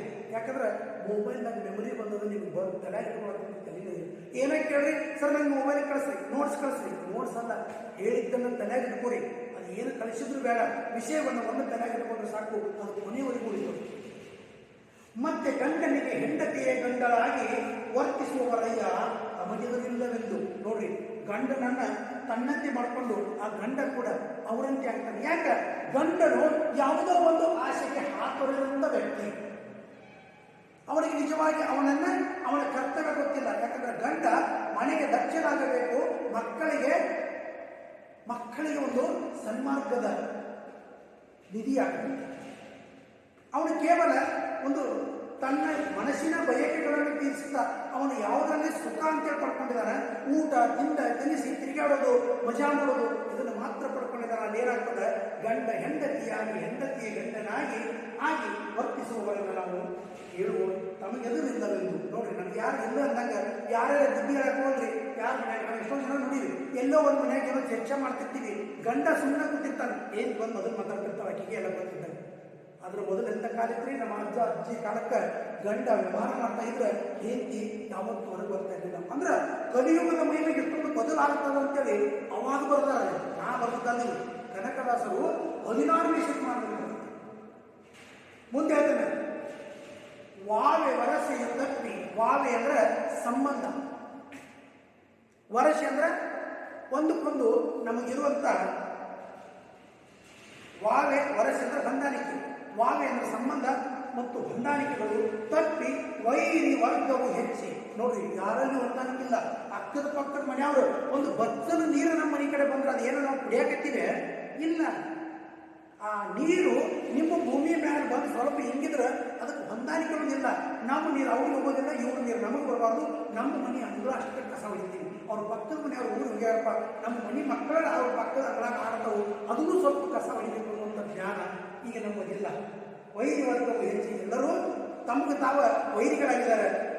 ಬ್ರಾಹ್ಮಣ ಗುರು ಹಿರಿಯರ ಜರಿದು. ನೋಡ್ರಿ, ದೇವರೆಲ್ಲ ಪ್ರಪಂಚದಾಗ ನಾವು ಮಾಡಿದ್ದ ಎಷ್ಟೋ ಜನ ಕೇಳ್ತಾರೆ, ದೇವರನ್ನು ಊಟ ಮಾಡ್ತಾವನ, ನಮ್ಮ ಊಟಕ್ಕೆ ನಮಗೆ ಬೇಕಂತ ಹೀಗೆ ಮಾಡ್ತೀವಿ. ಬ್ರಾಹ್ಮಣ ಗುರು ಹಿರಿಯರನ್ನು ಜರಿದು ಎಲ್ಲರೂ ಬೇಯ್ತೀವಿ. ಅವರೇ ಶ್ರೇಷ್ಠನ, ಬ್ರಾಹ್ಮಣರನ್ನು ಹೆಚ್ಚನ ಇಲ್ಲ. ಬ್ರಾಹ್ಮಣರು ಹೆಚ್ಚ ಯಾರು? ವೇದಗಳನ್ನು ಓದಿದ ಸನ್ಮಾರ್ಗವನ್ನು ಪಾಲಿಸುವ ಬ್ರಾಹ್ಮಣರು. ಈ ಮಧ್ಯ ಮಾಂಸಕ್ಕೆ ಗುಲಾಮರಾಗಿ ನಾನು ಹೆಸರಿನಿಂದ ಕೇವಲ ಬ್ರಾಹ್ಮಣನಿಂದ ಅವನು ಬ್ರಾಹ್ಮಣವಲ್ಲ, ಗುರುವಾಗಿ ಇರಬೇಕು. ಗುರುವಿನಲ್ಲಿ ಯಾವುದೇ ಥರದ ವ್ಯಾಮೋಹ ಇರಬಾರ್ದು, ಯಾವುದೇ ಥರದ ದುರ್ಗಣತೆ ಇರಬಾರ್ದು. ಅವನು ಗುರು. ಹಿರಿಯ ತಾನು ನಡೆದಂಥ ದಾರಿಯನ್ನು ನಡೆಸಿ ತನ್ನ ಹಿಂದಿನ ಪೀಳಿಗೆಯನ್ನು ಸನ್ಮಾರ್ಗದಲ್ಲಿ ಅಥವಾ ಒಳ್ಳೆಯ ದಾರಿಯಲ್ಲಿ ತನ್ನ ಜೀವನವನ್ನು ನಡೆಸುವಂಥ ಸನ್ಮಾರ್ಗ ಮಾಡಬೇಕು. ಇಂಥವರಿದ್ದರೆ ಮಾತ್ರ ಇವರನ್ನು ಜರಿಬಾರದು. ಜರಿದಂದ್ರೆ ಬೈಯೋದು. ಕೇವಲ ಅದಮರೆಲ್ಲ ಸೇರಿ ಮೊದಲಿಸುತ್ತಿಯರು. ನೋಡಿ, ಅದಮರು ಅಂದ್ರೆ ಎಲ್ಲ 3 ಮಂದಿ ಕುಡಿಯಾರ. ಯಾರನ್ನೂ ಕೇಳ, ನೌಕರಿಗಳೇ ಗೊತ್ತಿಲ್ಲ, 10th ಪಾಸ್ ಆಗೈತೆ, ಒಬ್ಬ MLA MP ಜೊತೆ ತಿರುಗಾಡೋದು, ದುಡ್ಡು ಮಾಡೋದು. ಕೇವಲ ಅಧಮರೆಲ್ಲರೂ ಕೂಡಿ ಮದದಿ ಸೊಕ್ಕಿಯರು. ನೋಡ್ರಿ, ಯಾವ ಮದ? ಯವ್ವನದ ಮದ, ಹಣದ ಮದ, ಶ್ರೀಮಂತಿಕೆ ಮದ, ಮನೆ ಕಟ್ಟೆನೂ ಮದ, ಗಾಡಿ ತಗೊಂಡಿನೂ ಅಂತ ಮದ. ಇಂಥವರನ್ನ ಕಾಯುವರಾರು. ಇಂಥವರನ್ನ ಕಾಯಬೇಕಾಗಿ ಕಾವರಾರೈ ಸಾಧು ಸಜ್ಜನರಿಗೆ, ಒಳ್ಳೆಯ ಜನರನ್ನ ಅಥವಾ ಸನ್ಮಾರ್ಗದಲ್ಲಿ ನಡೆಯುವಂಥ ಒಳ್ಳೆಯ ನೀತಿವಂತ ಜನರನ್ನ ಅಥವಾ ಸೌಮ್ಯವಾದ ಯಾವುದೇ ವೈರತ್ವವನ್ನು ಹೊಂದದೇ ಇರುವಂಥ ಜನರನ್ನ ಯಾರು ಕಾಯುವರು ಅಂತ ಕೇಳ್ತಾರೆ. ಆಮೇಲೆ ವೇದ ವಿಪ್ರರು ತಮ್ಮ ವೃತ್ತಿ ಸ್ವಾಸ್ಥ್ಯವ ಮರೆತು. ವೇದ ವಿಪ್ರರು ಅಂದ್ರೆ ಬ್ರಾಹ್ಮಣ. ವೇದಗಳನ್ನು ಓದಿ ಪಾರಾಯಣ ಮಾಡಿದಂಥ ಅವ್ರ ದಗನೇನ್ರಿ ಜೀವನವನ್ನು ಉದ್ಧಾರ ಮಾಡುವಂಥ ಒಂದು ಕೀರ್ತನ, ಪ್ರವಚನ ಹೇಳಬೇಕು, ಅಥವಾ ಏನೋ ಒಂದು ಒಳ್ಳೆಯದು ಮಾಡಬೇಕು, ಅಥವಾ 4 ಜನ ಶಿಷ್ಯರಿಗೆ ಪಾಠವನ್ನು ಕಲಿಸಬೇಕು, 4 ಜನ ಹೆಣ್ಮಕ್ಳು ಮನೆತನಗಳಿಗೆ ಒಳ್ಳೆಯ ಮಾರ್ಗವನ್ನು ಮಾಡಬೇಕು. ಅದಕ್ಕೆ ನಾವೇನು ಮಾಡಬೇಕು? ಆ ಒಳ್ಳೆಯ ಮಾರ್ಗವನ್ನು ಹಿಡಿಸುವಂತಾಗ ನಾವೇನು ಪೂಜೆ ಪುನಸ್ಕಾರಗಳು ಮಾಡಿ ಅವರನ್ನ ಒಳ್ಳೆಯ ಮಾರ್ಗಕ್ಕೆ ಮಾಡುವಂತ ವೃತ್ತಿಯನ್ನು ಕಳೆದು ಆಧಾರವಿಲ್ಲದೆ ತಿರುಗಿ ತುಂಬುವರು. ಯಾಕಂದ್ರೆ ಆ ತಮ್ಮ ಕುಲವೃತ್ತಿಯನ್ನು ಬಿಟ್ಟು ಮರ್ಯಾದೆ ಇಲ್ಲಂತೆ ಅವ್ರ ಹತ್ರ ಇವ್ರ ಹತ್ರ ತಿರುಗಾಡಿ ನಾನು ಬೆಂಗಳೂರು ಕಲಿಸ್ಕೋತೀನಿ, ನಾನು ದಿಲ್ಲಿ ಕಲಿಸ್ಕೋತೀನಿ ಅಂತ ಹೇಳಿ ತಿರುಗಾಡಿ ತಿನ್ನುವಂತ ಕಾದುವ ಶೂರರಿಗೆ ಕಾಸು ಕೊಡುವವರಿಲ್ಲ. ನೋಡ್ರಿ, ಕಾದುವ ಶೂರರಿಗೆ ಅಂದ್ರೆ ಸೈನಿಕರಿಗೆ, ಇವಾಗಲ್ಲ ಅವಾಗ ಸರಿಯಾದ ಸೈನಿಕರಿಗೆ. ಅವಾಗ ನೋಡಿ ಬರ್ತಾರೆ ಅವರು ಮಂತ್ರಿಗಳು ಸೇನಾಪತಿಗಳು ಎಲ್ಲ ತಮ್ಮ ಸ್ವಾರ್ಥಕ್ಕಾಗಿ ಎಲ್ಲವನ್ನು ಮಾಡ್ತಿದ್ರು. ಅದರ ಮುಂದಾಗಿ ನಿಂತು ಮಾಡುವಂಥವರಿಗೆ ಸರಿಯಾಗಿ ಪಗಾರ ಕೊಡುವಂಥವರಿಲ್ಲ. ಮೇದಿನಿಗೆ ಬೀಳುವ ಮಳೆ ಖಂಡಮಂಡಲವಾವು. ನೋಡಿ, ಖಂಡಮಂಡಲ ಅಲ್ಲಷ್ಟ ಇಲ್ಲಷ್ಟ, ಒಂದು ಕಡೆಯಾಗಿ ಮಳೆ ಬೀಳುವುದಿಲ್ಲ. ಒಂದು ಕಡೆ ಅಲ್ಲಷ್ಟು ಇಲ್ಲಷ್ಟು ತುಂತುರು ಮಳೆ ಬಿದ್ದರೆ ಇನ್ನೊಂದು ಭಾಗಕ್ಕೆ ಜೋರಾಗಿ ಮಳೆ ಬಿಡ್ತದೆ, ಎಲ್ಲ ಪಂಚು ಹೋಗ್ತದೆ. ಇವಾಗ ನೋಡ್ರಿ, ನಿನ್ನೆ ತಂಜಾವೂರು ಅಲ್ಲ 145 ಕಿಲೋಮೀಟರ್ ಪ್ರತಿ ಗಂಟೆಗೆ ಗಾಳಿ ಬೀಸ್ತದೆ. ಮಳೆಗಾಗಿ 24,000 ಜನರನ್ನ ಅವರು ಸ್ಥಳಾಂತರ ಮಾಡಿದ್ದಾರೆ. ತಮಿಳುನಾಡವರು ರೈಲು, ಬಸ್ಸು ಎಲ್ಲ ಸಂಚಾರಗಳನ್ನು ಬಂದ್ ಮಾಡಿದ್ದಾರೆ. ನೋಡ್ರಿ, ಎಂಥದೇ ಇದ್ರೂ ಕೂಡ ಅಲ್ಲಿನ ಅಭಿವೃದ್ಧಿ ಅಂದ್ರೆ ಹಗುರವಾದಂಥ ಮನೆಗಳು ಅಥವಾ ಮರಗಿಡಗಳು ಬಿಡುವುದು ಬಹಳ ಕಠಿಣ ಕೆಲಸ ಅಲ್ಲ.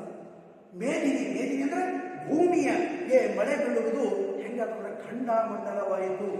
ಯಾರಿಗೂ ಉಪಯೋಗ ಇಲ್ಲ. ಅಲ್ಲಿ ಬಿತ್ತು ಕಡಿಮೆ ಪ್ರಮಾಣ ಮಳೆ ಬಿತ್ತು, ಬೆಳೆ ಬರಲಿಲ್ಲ. ಇಲ್ಲಿ ಜೋರಾದ ಮಳೆ ಬಿತ್ತು, ಹೊಳೆ ಹಳ್ಳಗಳ ತುಂಬಿ ಊರೆಲ್ಲ ಸರ್ವನಾಶ ಆಗಿತ್ತು. ಈ ಕಡೆ ದಿನಕ್ಕಾಳಿಲ್ಲ, ಅಲ್ಲಿಯೂ ದಿನಕ್ಕಾಳಿಲ್ಲ. ಈ ಖಂಡಮಂಡಲ ಅನ್ನ ವಸ್ತ್ರಗಳಿಂದ ಚೆನ್ನಾಗಿ ಬಾಡುವರು. ಯಾವ ನೋಡ್ರಿ, ಮನೆಯೊಳಗೆ ಕೂತ್ಕೊಳ್ಳಾಗ ಜಾಗ ಇಲ್ಲಂದ್ರೂ ಕೂಡ ರೇಷನ್ ಅಕ್ಕಿ ತೆಗೆದುಕೊಂಡು ಫಸ್ಟ್ ಕ್ಲಾಸ್ ಒಂದು 250 ರೂಪಾಯಿ ಪ್ಯಾಂಟ್ ಶರ್ಟ್ ಹಾಕೊಂಡ ಎಲ್ಲರೂ, ಹೆಣ್ಮಕ್ಳು ಅಷ್ಟ ಗಂಡ್ಮಕ್ಳು ಅಷ್ಟಲ್ಲ, ಎಲ್ಲರೂ ಹೊರಗೆ ಹೋದಾಗ ತಮ್ಮ ವೈಭವದಿಂದ ಮತ್ತು ಪಾರ್ಲರ್ ಹೋಗುದಂತೆ ಅಲ್ಲ, ಒಟ್ಟು ತಾನು ಬ್ಯೂಟಿಯಾಗಿ ಕಾಣಬೇಕು ಅಂತರಾತ್ಮವು ಪಡೆದು ಹೋಗುತ್ತಿರುವಾಗ ಬಹಿರಂಗದ ಪೂಜೆ ಮಾಡುತ್ತಾ ಬಹಿರಂಗವನ್ನು ಸಂಗ್ರಹಿಸಿದರೆ ಏನು ಉತ್ತಮ ಅಂತ. ಒಳಗಿನ ಮನಸ್ಸನ್ನ ಕೊಳತಿದ್ರು ಕೂಡ ನಾವೇನು ಮಾಡಿರ್ತೀವಿ, ನಮ್ಮದು ಹೊರಗೆ ಮಾತ್ರ ಆಡಂಬರ ಮಾಡಿ ಅನ್ನ ವಸ್ತುಗಳಿಂದ ಚೆನ್ನಾಗಿ ಬಾಳುವವರ ಭಿನ್ನ ತಂತ್ರವ ಮಾಡಿ ಕೆಡಿಸುತ್ತೀರು. ನೋಡಿ, ಬೇರೆ ಬೇರೆ ಬೇರೆ ತಂತ್ರ ಮಾಡಿ ಮುಗಿಸ್ಬೇಕಾದ್ರೆ ಕೆಲಸ ಹಚ್ಚಿ ಕೊಡ್ತೀವಿ. 2 ಲಕ್ಷ ರೂಪಾಯಿ ಆಗ್ತದೆ, ತಗೊಂಡ್ರೆ 50,000 ರೂಪಾಯಿ ತಗೊಂಡ್ರೆ ನಾವು ಇಂಥ ಒಂದು 50 ಮಂದಿ 60 ಮಂದಿ ತಗೊಂಡು ಆರಾಮ ಒಂದು 5 ಲಕ್ಷ ಮಾಡ್ಕೊಂಡು 20-25 ಲಕ್ಷ ರೂಪಾಯಿ ಮಾಡ್ಕೊಂಡು ಹೋಗ್ಬಿಡ್ತಾರೆ. ನೋಡಿ, 30 ಮಂದಿಗೆ 55,000 ತಗೊಂಡ್ರೆ 15 ಲಕ್ಷ, 15 ಲಕ್ಷ ಇಟ್ಕೊಂಡು ಎಲ್ಲರೇ ಪರವರ ಜೀವನ. ಈ ಭಿನ್ನ ತಂತ್ರಗಳು, ಬೇರೆ ಬೇರೆ ಕುತಂತ್ರಗಳನ್ನ ಮಾಡ್ತಾ ಇದ್ದಾರೆ. ಗಣ್ಣ ಕಟಕವ ಮಾಳ್ಪ. ನೋಡಿ, ಗಣ್ಣ ಕಟಕ ಅಂದ್ರೆ ಮಹಾಮೋಸ. ಮಾಳ್ಪ ಗ್ರಾಮೀಣಗಳ ಕಲಿತು. ನೋಡಿ, ಸಣ್ಣ ವಿಷಯಗಳು, ಕ್ಷುದ್ರವಾದ ವಿಷಯಗಳು, ಅವೆಲ್ಲ ಸಣ್ಣತನ. ಏನು ಒಂದು 4 ರೂಪಾಯಿ ಸಿಗ್ತಾವಂದ್ರೆ ಆಯ್ತು. ತನ್ನ ಸ್ವತಃ ತಮ್ಮ ಕಾಕನ ಮಗಳನ್ನ ಅಥವಾ ಕಾಕನ ಮಗಳಿಗೆ ಮದುವೆ ಸಂಬಂಧ ತರಬೇಕಾದ್ರೂ ಬೇರೆದವ್ರು ಹೆಚ್ಚು ಮಾಡ್ಸಾನ ಇಟ್ಕೊಂಡಿದ್ದೆ, ಅದಕ್ಕೆ ಲಂಚ ತಿಂತಾರೆ. ತನ್ನ ಹತ್ರ ಇರುವಂಥ ದುಡ್ಡ ಸ್ವತಃ ತಮ್ಮ ತಮ್ಮನಿಗೆ ಅಥವಾ ಅಗ್ರಿಕಲ್ಚರ್ ಮಾಡುವಂಥ ಒಬ್ಬ ಅಣ್ಣನಿಗೆ ಕೊಡಬೇಕಾದ್ರೆ ಬೇರೆ ಕಡೆ ಕಿಸು ತಂದೇನೆ ಅಂತೇಳಿ ಅದನ್ನು ಬಡ್ಡಿನೇ ಕೊಡ್ತಾರೆ. ಇಂಥ ಭಿನ್ನ ತಂತ್ರಜ್ಞಾನಗಳು ನಡೆದವ. ಕುನ್ನಿಗಳ ನೆಚ್ಚಿದರು ಕ್ರೂರ ಪನಿಯಂತೆ. ನೋಡ್ರಿ, ಕುನ್ನಿಗಳು ಅಂದ್ರೆ ನಾಯಿ ಜಂತ ಜನ. ಕುನ್ನಿ ಅಂದ್ರೆ ಏನು? ನಾಯಿಯ ಮರಿ. ಈ ನಾಯಿ ಮರಿ ನೋಡ್ರಿ, ನಾಯಿ ನಾಯಿಗೆ ಅಂದಾಗ ನಾಯಿ ಮರಿ ಹೆಂಗೆ ನೋಡ್ರಿ ಬೀದಿ ಮೇಲೆ ಅದನ್ನು ತಿನ್ಕೊಂಡು ಇಂಥ ಜನ ಹೆಚ್ಚಾರ. ಇವ್ರ ಮನಸ್ಸು ಹೆಂಗಪ್ಪ ಅಂದ್ರೆ ಪನಿಯಂತೆ. ಪನಿ ಅಂದ್ರೆ ಕ್ರೂರ ಪನಿಯಂತೆ, ಕಾಳ ಸರ್ಪವನ್ನು ಉಗುಳುವಂಥ ಒಂದು ನಾಗರ ಹಾನಿರುತ್ತೆ. ಅಂಥವರನ್ನ ಇವರು ಜರಿತಾರೆ.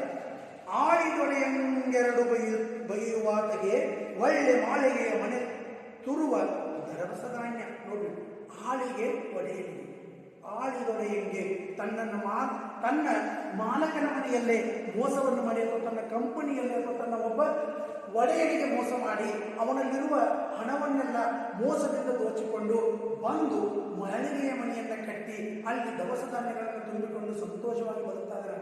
ನೀವು ಹಳ್ಳ ಹೇಳ್ತದಂದ್ರೆ ಆಳುಗಳ ಕಸಕ್ಕೆ ಬಂದವ್ರ ಹೊಲ ತೊಗೊಳಕತ್ತಾರೆ. ಆದ್ರೆ ಹೊಲಕ್ಕೆ ಆಳುಗಳನ್ನ ಕರೆಸುವಂತ ಜನ ಇವತ್ತು ಹೊಲಗಳನ್ನು ಮಾಡ್ತಾ ಇದ್ದಾರೆ. ಟ್ರಕ್ ತಗೊಂಡಿರ್ತೀರಿ, ಟ್ರಕ್ ಮೇಲೆ ನೀವು ಫ್ರೀ ಆಗಿ ಬಿಡ್ತೀರಿ. ನಾವು ಮಾಡೋ ಕೆಲಸ ಏನೋ ಗೊತ್ತಿಲ್ಲ, ದೂರ ಇರ್ತದೆ. 2-3 ವರ್ಷದಾಗ ಅವ್ನು ನಿಮ್ಮ ಟ್ರಕ್ ಮಾಡಿ ನೋಡಿ ತಾನ ಸ್ವಂತ ಟ್ರಕ್ ತಗೋತಾನೆ. ಇಂಥ ಕುತಂತ್ರಗಳು ವೇಳೆಗೆ ಬರುವ ಹೆಂಡತಿಯ ಲೆಕ್ಕಿಸಿದೆ. ನೋಡಿ, ವೇಳೆಗೆ ನೋಡಿ ಎಷ್ಟು ಚಂದ ಇರ್ತಾರೆ. ವೇಳೆಗೆ ಕ್ಷಣಕ್ಕೂ ಅಂದ್ರೆ ಹೆಂಗ, ನೀರು ಬೇಕಂದ್ರೆ ನೀರು, ಊಟ ಬೇಕಂದ್ರೆ ಊಟ, ಏನು ಕೈಕಾಲ ಹಾಕ್ಬೇಕಂದ್ರೆ ಬೇಕು, ಟವಲ್ ಅಂದ್ರೆ ಟವಲ್, ಎಲ್ಲವನ್ನೂ ಕೊಟ್ಟು ನಿಮಗೆ ನಿಮ್ಮ ಜೀವನದ ಸಕಲ ಅಭಿವೃದ್ಧಿಗಾಗಿ ತನ್ನ ಜೀವನವನ್ನೇ ಸರಿಸುವಂತ ಆ ಸ್ತ್ರೀಯನ್ನು ಬಿಟ್ಟು ಎಲ್ಲಿ ಹೊಂಟಾರ್ರಿ? ಸೂಳೆಯರು ನೆಚ್ಚ ಕಾಲವ ಕಳೆವರಯ್ಯ. ನೋಡಿ, ವ್ಯಭಿಚಾರ ಮಾಡುವಂಥ ಈ ದುರ್ನಡತೆಯ ಸ್ತ್ರೀಯರನ್ನ ಬೆನ್ನತ್ತಿ ಕಾಲವನ್ನು ಕಳೆದು ನೋಡ್ರಿ, ಕಾಲ ಅಂದ್ರೆ ಒಂದು ಸಮಯ, ಇನ್ನೊಂದು ಸಾವು. ಸಾವು ಬರೋವರೆಗೂ ಅಂಥವ್ರ ಜೊತೆ ಇದ್ದು ಅವರ ಸೌಂದರ್ಯಕ್ಕಾಗಿ ಮಾರು ಹೋಗಿ ಅವರಿಂದ ಏನಾಗ್ತಾರೆ, ಕೊನೆಗೆ ಒಂದು ದುರ್ಮಾರ್ಗದಲ್ಲಿ ಹೋಗಿ ಆ ದುರ್ಮರಣವನ್ನು ನೋಡಿ. ಆ ಶಬ್ದ ದುರ್ಮಾರ್ಗ, ದುರ್ಮರಣ. ಅದಕ್ಕೆ ನೋಡಿ, ದುರ್ಯೋಧನ ಹೆಸರು ಮೊದಲು ಏನಿತ್ತು? ಸುಯೋಧನ. ದುರ್ಯೋಧನ ಕೆಟ್ಟ ನಡತೆಯನ್ನ ಇಟ್ಟುಕೊಂಡವನಿಗೆ ಆ ಸುಯೋಧನ ಒಳ್ಳೆಯ ನಡತೆ. ಸು ಅನ್ನೋದನ್ನು ಹೊತ್ತು ಧ್ರು ಅನ್ನೋದನ್ನು ಇತ್ತು ದುರ್ಯೋಧನ. ನೋಡ್ರಿ, ಶೀಲ ಅನ್ನುವಂಥ ಅವನಿಗೆ ಸುಶೀಲ ಅಂದ್ರೆ ಒಳ್ಳೆಯ ನಡತೆ ಉಳ್ಳವಳು. ಸುಮತಿ, ಸು ಅಂದ್ರೆ ಒಳ್ಳೆಯದು, ಮತಿ ಅಂದ್ರೆ ಬುದ್ಧಿ. ಸುಮತಿ ಅಂದ್ರೆ ಒಳ್ಳೆಯ ಬುದ್ಧಿ ಇರುವಳು. ಸುಲತ ಅಂದ್ರೆ ಒಳ್ಳೆಯ ಪ್ರತಿಭೆಯನ್ನು ಉಳ್ಳವಳು. ಇವೆಲ್ಲ ಸು ಮತ್ತು ದು ಎರಡು ಶಬ್ದದ ಅಂತರವನ್ನ ನಾವು ನೋಡ್ತೀವಿ. ಸೇರಿ ದ್ರೋಹವ ಮಾಡುವ ಕ್ರೂರ ಕರ್ಮಿಗಳ ಮತ ಸೂಳೆಯನ್ನು ನೆಚ್ಚಿ ಕಾಲ ಕಳೆಯುವನಯ್ಯ ಅಂತ ಹೇಳ್ತಾರೆ. ಇದರ ಮುಂದಿನ ಭಾಗವನ್ನು ನಾನು ಮುಂದುವರಿಸ್ತೀನಿ.